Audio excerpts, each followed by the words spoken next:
Hello again, and welcome to the Soccer Media Podcast. I'm John Shrader. This is our weekly look at the soccer media business and the business of soccer. This time around, we're chatting with Francisco X. Rivera, who broadcasts games on Major League Soccer's Apple TV production, doing San Jose and Vancouver this weekend in English. He primarily has broadcast in Spanish, a Mexico City native who in 2025 broadcast games in all 5 Major League sports: Major League Baseball, the NFL, the NHL, MLS, and in the NBA with the Clippers. So it's been quite a run here for Francisco X. Rivera. We'll talk about his work in English language, his work in Spanish language broadcasting, and a little bit about his history as well. So a chat with Francisco coming up next. Thanks for being here. He can be seen and heard all over America in almost every major league sport in North America and in 2 languages. Francisco X. Rivera is with us to talk about that and a little bit of what he does and what's going on in Major League Soccer and around the world. So, Francisco, thanks for your time. I appreciate it. John, thanks as usual. You know, I'm a big fan of your work as well. I remember texting you not so long ago because I discovered you were part of a Major League Baseball game, which got me very excited. I'm like, I know that guy. And I think you lived the dream of a lot of us trying to be, at least in my generation, you know, growing up with Nintendo and Sega and all that, and just being a video game. It was amazing. So always great to share moments with you, and happy to talk some football, some soccer. Well, yeah, full disclosure, one of the things I did when I worked in sports broadcasting in San Francisco was video games, and I did the first Madden game, if you can believe that. Wow. And I did the first Tiger Woods game it's about 30 years now, almost 25 years at least. And then did some baseball and some hockey and some other things. It was a really nice supplement to one's income, I will tell you that. It was nice. And also, full disclosure, Francisco is a graduate of California State University, Long Beach, which we fondly call Long Beach State, where I worked proudly for 6 years as a professor. So the connections are a little deeper. So yeah. Thanks. All right. All of that biography stuff out of the way now. Let's talk about soccer. You do primarily, Francisco, your work in Spanish. You're a Mexico City native, but been in the States for a long, long time. And you've done most of it in Spanish, but now doing a little bit more in English. In fact, the Earthquakes in Vancouver are playing in the weekend as we record this on Wednesday, March 18th. You're doing a game this weekend with San Jose and Vancouver in English. So what does that mean to you to get opportunities, not the first time, to call a game in I guess what's your second language, but it's mostly as 1A and 1B, I suppose, at this point, right? So, well, to be honest, I've worked really hard for it to become 1B, and it's quite a journey because first of all, I got to be thankful to my parents for putting me in bilingual school since I was 3 years old. So to me, it became very natural. I used to come to the States and stay on vacation with my family. That was from 1995 when I was 13 years old until 1998.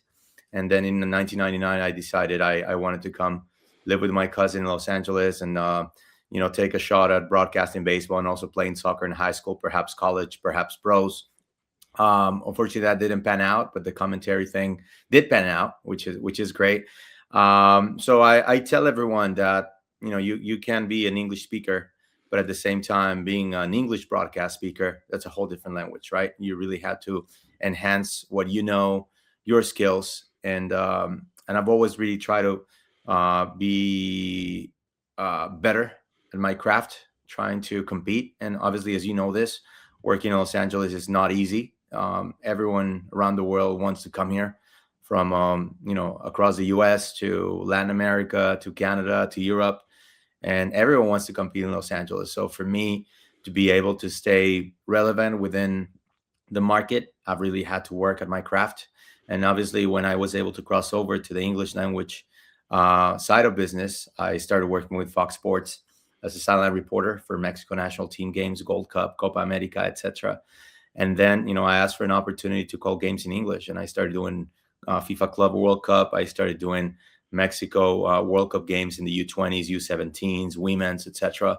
So I was given a chance to perfection that craft, and those went very well. I mean, I got a chance to work with a lot of guys that I admired when I was watching the World Cup and Major League Soccer as a kid, from Tony Meola to Janusz Mihalik to Kobe Jones to Brian Dunseth.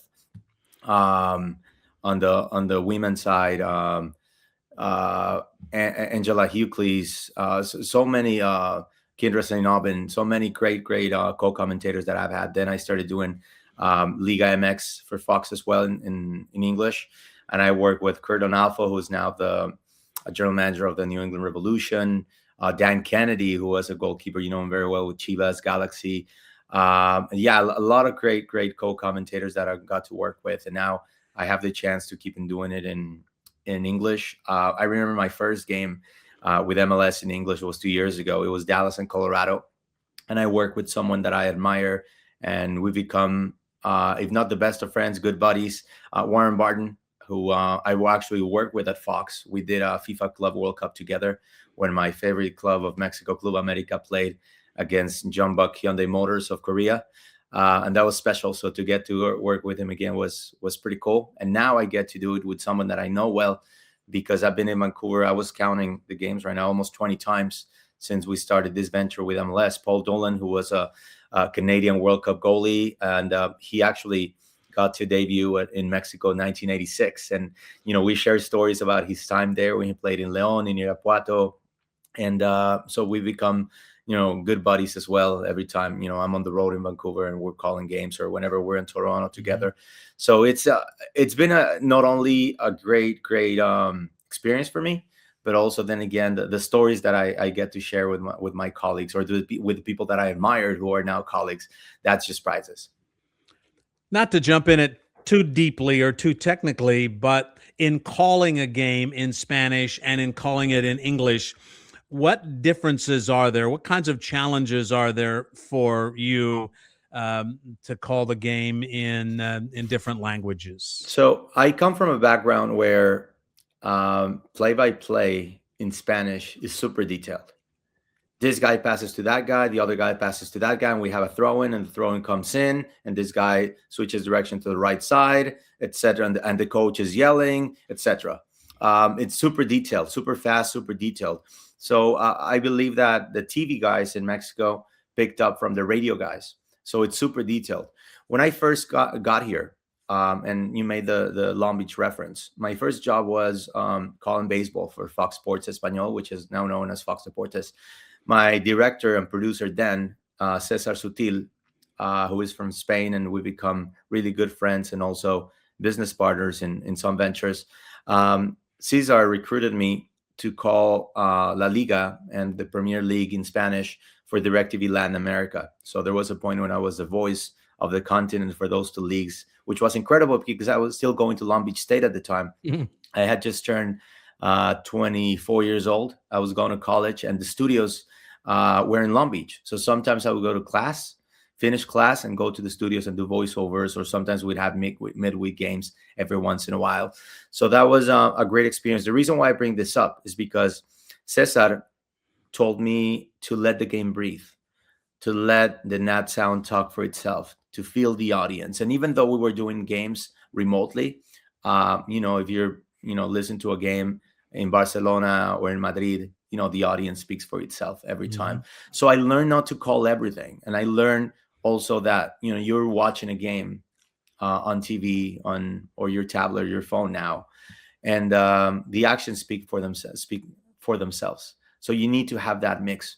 So what that means is, when I do games in English, I try to bring the best of both worlds. I think play-by-play in English lets the game breathe in a very, very how can I say this? Well, timely, I guess, in timely fashion. And it's just a combination of that. You don't need to be screaming or talking every time. But at the same time, I try to bring the excitement from Spanish play-by-play. And I think mixing those together are keys for me. And this as a play-by-play man yourself. I think Americans, and I consider myself an American because I grew up here, I went to college here and I learned my craft here. We've pretty much have to start from scratch. I mean, you go back to the history of the game and USA '94, which was the first big moment where play-by-play men had to start, adapting from, calling hockey or from calling NFL, etc., because there were not too many soccer-specific play-by-play announcers. So I think we've had to create our own craft. We've had to create our own catchphrases, our own styles, without having to copy what comes from Europe, from the UK specifically. So I think it's been a good challenge. It's been a good challenge, and to me, I don't see it as a bad challenge or as a tough challenge per se. It's just another exciting opportunity to be out there, to be visible, to stay relevant in the business, and obviously just keep on adding to my resume, right? Which has been, expanded by doing different sports in both languages. So I don't. It gets to a point where before it was like, yeah, I'm doing it in English, and it's obviously exciting now because not a lot of people get to do it. But at the same time, I have to understand the responsibility. This weekend, for example, I'm doing Vancouver and San Jose. It's the first clash between Thomas Muller and Timo Werner, right? Two guys that I admire. You have no idea how much I admire those two guys, and I got to call their games in the Bundesliga. I was live in Russia when I called Timo Werner's brace, the FIFA Confederations Cup. I was working on the pitch for that game, and I got to meet both of them. I got to meet Timo 2 weeks ago. I showed him pictures from Russia, and to me, it's a special clash. I think it's our match of the week in Major League Soccer. And Vancouver is undefeated. They've scored 14 goals, allowed just one. San Jose has won 3 out of 4. So it's going to be an exciting game. So you got to feel, if not the pressure, the adrenaline and the responsibility. Understand that responsibility that you got to call a great game regardless of the language, because people are going to be listening. Vancouver's fans are very, very particular as well, as you know, with hockey specifically, very, very attached to their teams. So yeah, I think it's going to be a great game. I think we're going to have a good audience, and as I said, it doesn't matter which language I'm calling it. I just know I have to deliver, and I have to put out there a good quality product. As you know, I did the San Jose Earthquakes games for a long time, starting in 1996. That'll give you a little bit of an idea of how long I've been at this. Yeah. And I decided at that time, and not having a tradition of soccer, not having played it, and I didn't have a history with it, I decided that my goal calls would be what a lot of almost all Anglo goal callers don't do, and that's give you the goal. Goal, right. There, Rosario, Landon Donovan, goal, which is what you and almost all, if not all, Spanish language announcers do. Your goal call is dramatic in your Spanish language broadcast.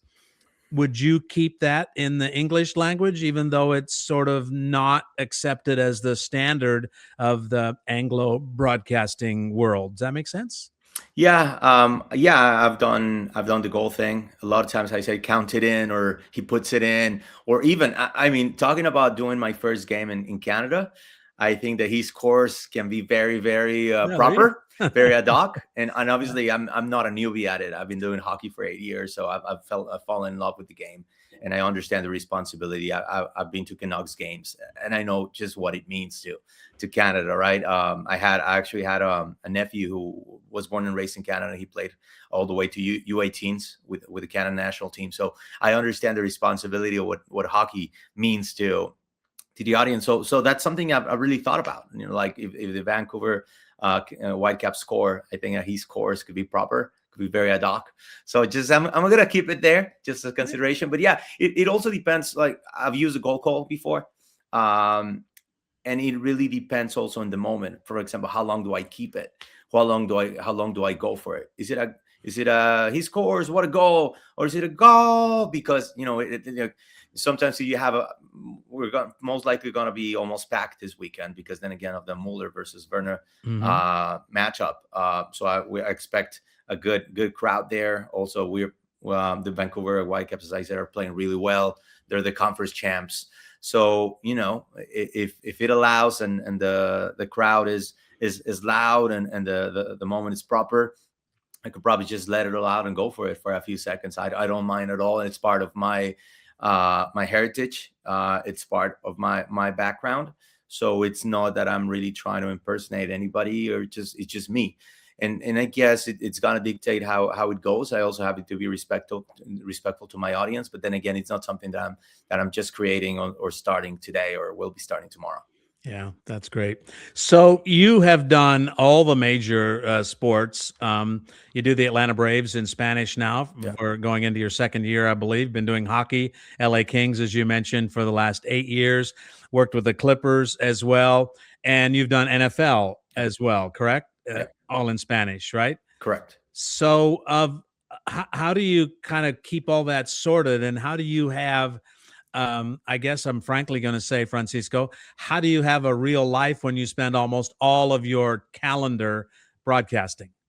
Well, it's something that you know very well. Also, being a freelancer is an interesting challenge because you can sort of like tailor your schedule to your needs or to your necessities, but at the same time, you gotta understand that a lot of times some gigs are gonna come and some are gonna go away. I think that's the biggest challenge.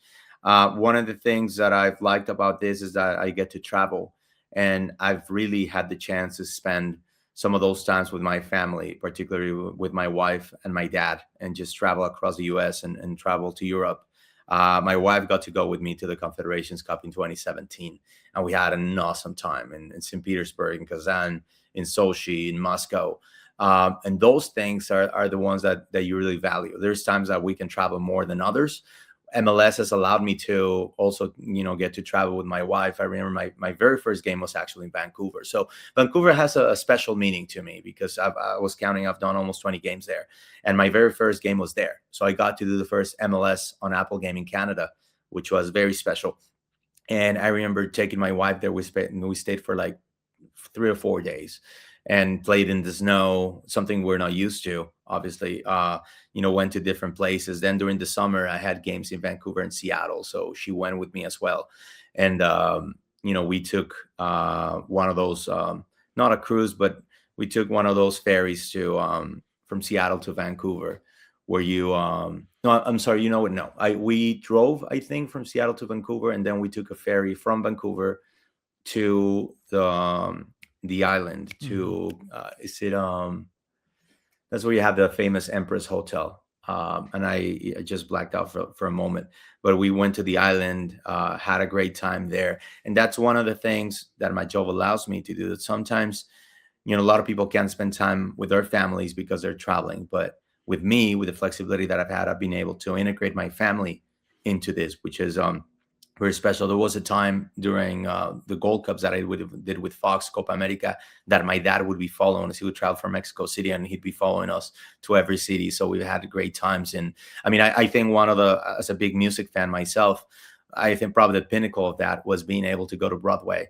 a day before the Copa America Centenario when Argentina played Chile. Imagine this, right? You had Vidal and Bravo and Alexis Sanchez on one side, and then you had Lionel Messi on the other one, right? And before calling that game in Jersey on Sunday, I got to go to Broadway with my dad and my wife to check out Jersey Boys. Which, and again, for me, I was almost crying, seeing the play on Broadway, talking about guys from Jersey and talking about Frankie Valley. That was to me very special. And being able to share that with my dad, who I inherited my love for music from, and I would listen to those old tunes on radio with him, and doing it with my wife too. So to your point, I think sometimes, yeah, there's time constraints, and obviously there's health issues with dad and wife and with myself, and you need to put more time into the personal side of things. But at the same time, then again, I'm very grateful that this job has given me the opportunity to share a lot of that time with my family. And sometimes that gets me off the hook. Sometimes it doesn't. Then again, so I'm especially moving to Atlanta last year, and being away from family, from friends, mainly. That's an extra effort for my wife, right? Having to, obviously take, hold down the fort, and being able to just withstand that, which has been obviously tough, not being in her comfort zone, either Los Angeles or Mexico City. But it's a team effort, I would say. And that comes with that responsibility of putting bread on the table, and that responsibility of also in our business, as I said, staying visible, staying relevant, try to be as successful as you can, compete. So it's a balance. It's a tough balance act, but it's something that we do because we like doing this, and we're very fortunate as announcers or entertainers to go at it every day and try to balance all that. That heavy schedule with your personal life, with personal issues as well, because a lot of people don't understand.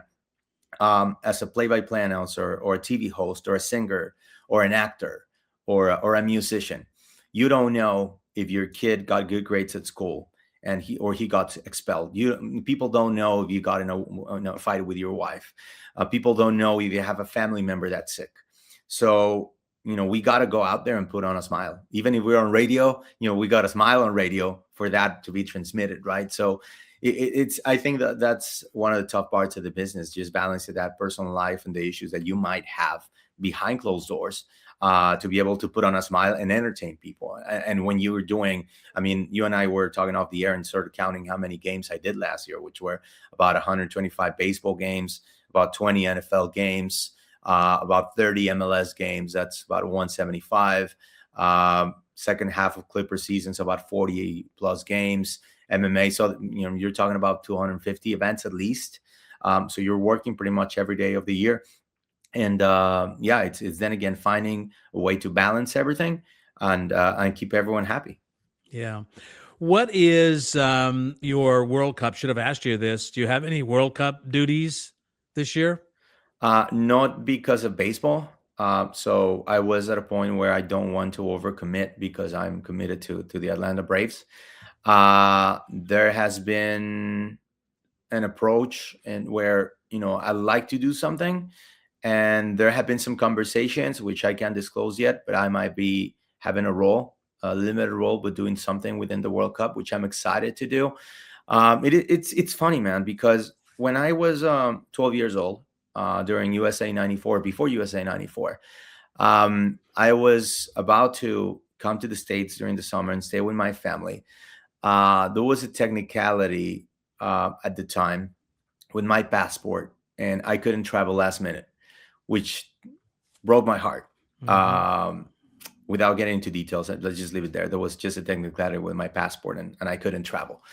And it broke my heart. But I can tell you, the summer of 1994 was the most fun I've ever had. I remember going to Acapulco with my uncle and my cousins, and I remember buying this magazine, which comes from Spain, called Don Balon, like Mr. Ball. And I used to read Don Balon all the time since the 1990s. I used to go to stores in Mexico, to magazine stores, and my dad would buy it for me. And that's how I learned about La Liga. And I learned about, besides watching the broadcast that we had in Mexico City, and I learned about when Hugo Sanchez was there, Carlos Valderrama, and other leagues in Europe. And I remember me buying the magazine of the recap. And I remember me wearing one of those nylon tracksuits. That was the official USA 94 tracksuit, and my family making fun of me because it was super hot, almost 40 degrees in Acapulco, and I was walking with my USA 94 tracksuit, all proud. So I had the fanny pack, I had the notebook, I had the pens, I had everything. I had the hat, everything about USA 94, even though I couldn't go. So I thought, well, maybe I will have another opportunity to go to a World Cup. I was under contract with Fox. I did the Confederations Cup in 2017. I didn't get to do Russia in 2018, even though 2017 gave me a little teaser of what things were going to be. I did a Portugal-Mexico game in Kazan, which was incredible. Cristiano Ronaldo against Chicharito and Carlos Vela. It was a 2-2 draw at the end. One of the most exciting Mexican national teams I've actually seen live. I was very proud to participate in it. So, I didn't do anything in Russia, didn't do anything in Qatar. So I thought, well, maybe when this World Cup comes around, I'll get to do something. I think this Braves gig sort of interfered in a good way with it. And I'm happy because baseball was, I tell everyone that baseball was my first love, really. I grew up, with soccer and baseball, playing them and broadcasting them or calling them on my Nintendo, and also watching a lot of sports, with mainly baseball and soccer with my dad. So I don't know. I mean, I hope I'm able to participate. At the same time, I want to go to a couple games maybe, and just see what it is. I feel very jealous because my dad was able to watch a lot of games in Mexico in 1986. He was there for Maradona's Mano de Dios, the hand of God, and that amazing goal that he scored against England, because one of my uncles was working for Coca-Cola at the time. And he actually had one of those suites where he can invite people. And my dad was Oh, one of the wow. lucky ones that got to go to a few of those. And he tells me those stories. Yeah, So that's great. I'm like, I'm jealous, honestly, but he tells me those stories about what he meant to be there, what he meant to root for Maradona, even though you probably weren't rooting for Argentina. But at the same time, just seeing there and get involved with that magic. And I think it's a very different era, to be honest with you. I think people's attention is a bit more dispersed now. Yeah. You're not as I remember watching the audiences and the crowds in Mexico, and before it was like, people were waving flags and they were doing the porras, like the shout outs, chiquitibuna la bim bomba, Mexico, Mexico, rah, rah. And it's all very different now. It's taken a lot of the South American vibe of the fan groups, which I'm not going to say if it's good or it's bad, but it's just different. Before, it used to be more of a family oriented type of environment, and it was just different. It was more naive at some point, I would say, too. Now a lot of people say, oh well, this is more business, sometimes business oriented. People tend to ask more questions. Before, I think that climate, and in Mexico 1970, Mexico 86, I look at the footage and I ask my dad questions, and I feel it was a special time. Yeah, let me ask you this. What do you think? I mean, Mexico has how many games? I should know off the top of my head. A dozen games? There's 4, I believe, in Mexico City, 3 in Monterrey, 3 in Guadalajara. So about 10. Okay. Yeah. And so it's not the full World Cup, as they've had twice in Mexico. What do the folks in Mexico think about being a part of this 3-country North American World Cup? Well, I think a lot of the eyes are put on the inaugural game, right? Mm-hmm. Having that one is very special. And you can look at it as some kind of compensation for not having more games. But I think looking at the prices on resale sites, those tickets are going to cost a pretty penny. And one of the interesting thing about Mexico that a lot of people don't know, I mean, obviously, you can consider Mexico a third world country. It's not a top economy around the world. But at the same time, the people who have money have tons of money. I mean, you have a lot of people, within the Forbes 500, right?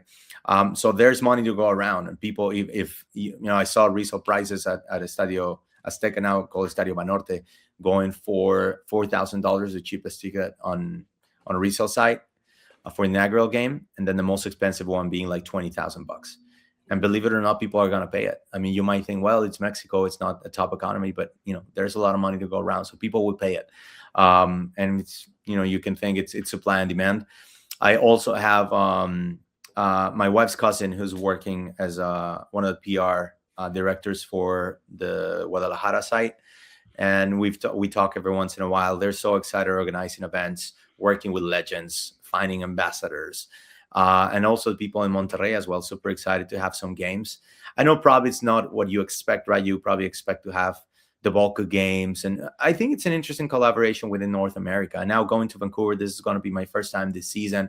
I'm going to get to see what things are about, how excited. I'm going to ask a lot of questions, obviously, how excited people in Vancouver are. So yeah, it's then again, even though you're not getting a full slate of games, I think it's going to be special to be there. I mean, to me, for example, as I said before, I think just going to one game and being able to watch, the World Cup and see what it's about live, I think it gives you an experience. And a little bit off topic, but now that you had the World Baseball Classic recently, I remember my first World Baseball Classic in Anaheim.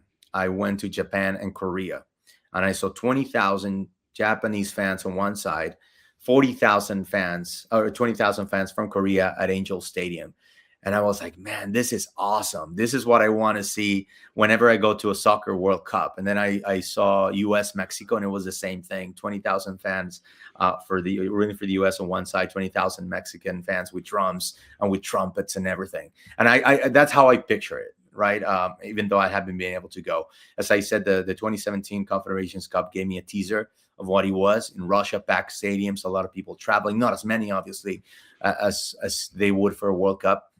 But I think there's that excitement. So I think a lot of people, if they get to go to one game in Mexico or they're hosting 3 or 4, I think they're gonna be happy. Probably it's more the sentiment of, we didn't get the full slate, but at the same time, also it's hard to consider people, going to 7 or 8 to 10 games, during one World Cup, considering that it's expensive as well. Yeah.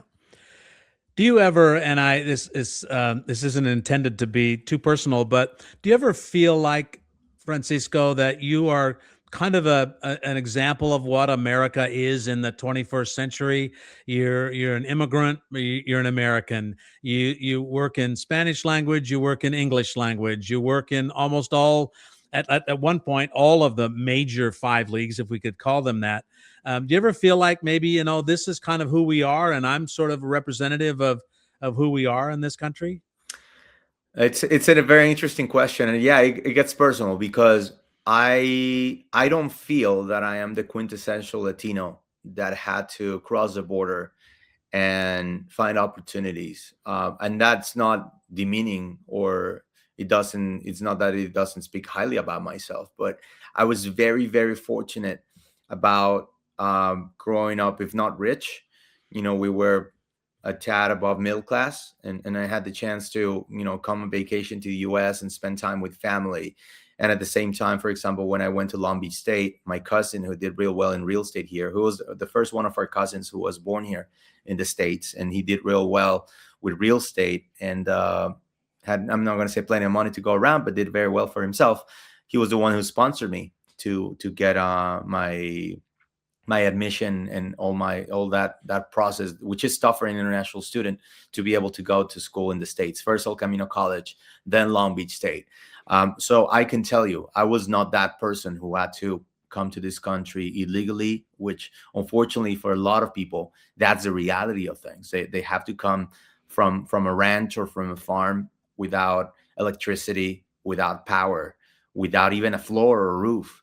And that's reality, and that's the majority of people. I honestly haven't found a lot of people from Mexico City. You find more people in the States coming from Jalisco, Michoacan, Zacatecas. That's in California. Puebla in New York, for example, they call it Puebla York, which I thought it was hilarious. So you find I don't find myself in that category, which then again, it doesn't speak bad for either one of these categories, right? But I think I was very fortunate. I think my parents gave me a lot of tools to succeed. And as I said, putting me bilingual school since I was 3 years old, that was a huge booster for me. With that said, having those tools available to me and having a lot of family in the States that offer me shelter and offer me, hey, you can come stay with me, even if it's in my couch or if I have an extra bedroom, etc. So I went from that. I went from, sometimes I would say in my cousin's couch and in El Segundo, right? And then, having to go to Long Beach State from there, and then having to go to my internship at Fox. But I believe was very fortunate, very, very privileged in a way, without us being rich. But I think I had a little advantage compared to pretty much everybody else that comes to this country. But when you have that responsibility, you have to deliver. One of the things that my dad told me, you can work on TV, you can do whatever you want. Because I was also big about music as well. And I was thinking about quitting school and dedicate myself to music. And my dad told me, just do me one favor. After everything we've gone together, after everything we try to help you out with, give me a college degree. And my dad came to my graduation, and he was the proudest. And I remember him talking to Professor Barbara Kingsley, who you know very well, from Long Beach State. And my dad speaks a little English, so they were sort of having that conversation. And I remember Barbara saying, I love Francisco because he's a go-getter. And my dad pulls me to the side and he's like, what did she mean by go-getter? What does that mean? He was not familiar with that phrase. So then again, just having that, then again, you sort of like, you have that responsibility. You're like, I cannot just stay in the middle of the pack. I have to succeed because I was given those tools. I've seen people that have it much tougher than me, but I can tell you one moment where I went full circle, where I thought this is where things go. So El Camino College had me. I did two things for them. First, I did the commencement ceremony. I was a speaker. Unfortunately, that was a year after the pandemic. So I talked to a camera in an empty room, and then they videotaped it and they streamed it. And then a year later, I was inducted to their Distinguished Alumni Wing, which is their Hall of Fame, which had names like, you being in sports, Fred Claire, who was the GM for the Dodgers in '88, one of the architects of that 1998 team. And he had, as a music fan myself, Brian Wilson from the Beach Boys was inducted a year before me. So just being there with those names was incredible by itself. But why am I bringing this up? The ceremony for that induction was held at the Westdrift Hotel in Manhattan Beach, which used to be the Marriott on Rosecrans Avenue, which you're very familiar with as well. Very close to where you used to work at Spectrum or Time Warner, just like 5 minutes away. My cousin was the director of human resources there. And that was the cousin who invited me to stay with her and who tried to give me a job, in hotels when I first came to this country, and whose couch I stayed in.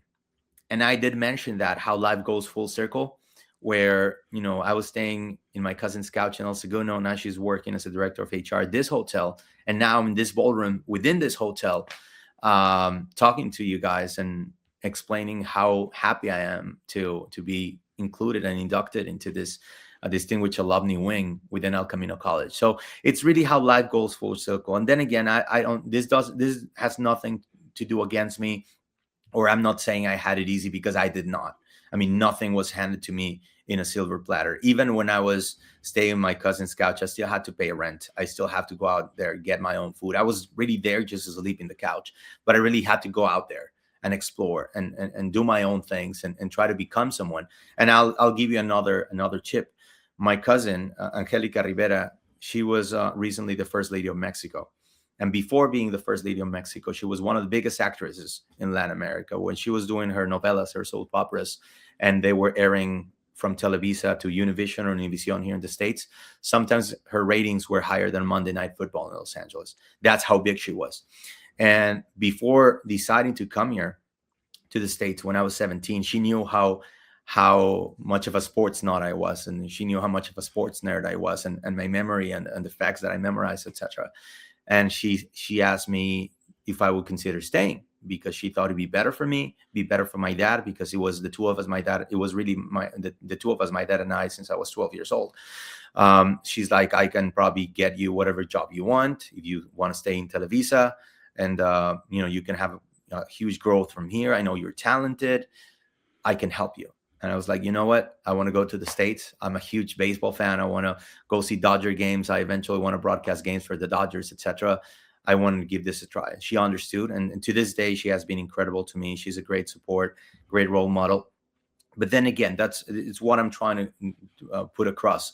It's my message. Then again, I didn't have it easy, even though I probably had that privilege compared to a lot of other people. But at the same time, I've never stood pat saying, okay, I'm going to wait for things being handed to me. I'm just going to stand pat and be like, oh yeah, I'm going to wait until someone gives me a job, until my family can help me out. That's never been the case. And as I said, it's an extra responsibility added to your plate. And I think I've been delivered that fastball, and I was able to hit it out of the park. Well, that's great. That's great. Thanks. A good message to end on. I'm not sure if anybody in any language did in 2025, Major League Baseball, NBA, NHL, Major League Soccer, and the NFL as Francisco X Rivera did. And he's doing the San Jose-Vancouver game on Saturday night on Apple TV in English. And I suspect there'll be plenty more of that as well. Francisco, thanks so much for your time. I appreciate it. Thank you, John. It's a pleasure as always. Absolutely. And congratulations on all the great things that are going on, and get some rest and travel safely. Thank you. Thanks so much for being with us on this episode of the Soccer Media Podcast. We've had a number of really interesting people over the last number of weeks. We've done 26 of these episodes now, and we are delighted to bring them to you. Recently, we've talked about the documentary film about Clyde Best. We've talked with Jill Lloyden of the National Women's Soccer League. We've also had in this podcast Andres Cantor, JP Della Camera, and Taylor Twellman, and many more. Hope you can check it out. And maybe you can send us some ideas, and maybe you can subscribe as well. Again, we appreciate it that you've been with us on this episode of the Soccer Media Podcast. I'm John Shrader.